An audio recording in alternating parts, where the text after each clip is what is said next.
Hey community, it's George with you again here today from the Community Co. Wonderful to be with you here today. Now listen, if you're watching us on Facebook, if you're on YouTube, make sure you subscribe on YouTube or like our page on Facebook. We'd love to have you part of the community. It's going to be outstanding being on this ride with us, trust me. Now listen, I wanted to share something with you today that not many people know about. Some of you may have heard of a company called Blockbuster that was around for quite a while. Actually, it was one of the world's biggest video and DVD rental stores, and it was making a killing. Actually, at its peak, it was just under $10 billion in market valuation. In about 2002, they had this great opportunity to buy this little unknown company called Netflix. They had the opportunity to buy it at $50 million, and they chose not to do so. They were literally sitting around a boardroom table like this, and someone gave them the opportunity, was on their agenda, and what they decided to do was, no, we won't buy Netflix. We don't think we need it. Now, you'd be excused to think that maybe they chose not to buy it because they didn't understand the internet. Maybe they didn't understand video streaming. Maybe they thought the $50 million was a little prohibitive. But when you look at it, for a $9 billion or $10 billion company, $50 million isn't too much.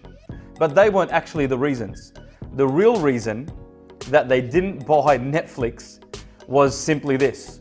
They'd recently done a survey of their customers, and they found that their customers liked two particular things. One, that they loved holding DVDs in their hands, and two, that they loved the fact that they may serendipitously bump into a neighbor or a friend and start to have a conversation with them.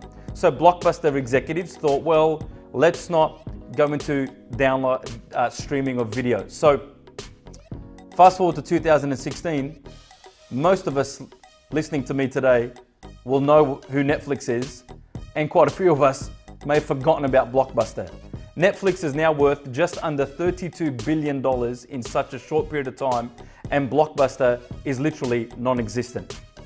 There are some great lessons to learn from that story, but here's the one that I want to talk to you about today. If you don't read the writing on the wall, then you're going to end up having a head-on collision with the wall that has the writing on it. You see, we've realized that what we need to do as a company is we need to look at the writing on the wall in our industry. And we've made some changes. We've launched with totally disruptive ideas for the industry. And I would encourage you that if you own a business, if you work in one where you have the ability to do this, ask yourself different questions. Maybe even get someone from another industry who's doing amazing things in their own industry, get them to sit at your boardroom table and ask them some questions of your industry and see what they say. You may learn some things that you never knew before. Let me encourage you. Make sure you think not only outside the box, but look into someone else's box that may have ideas for you.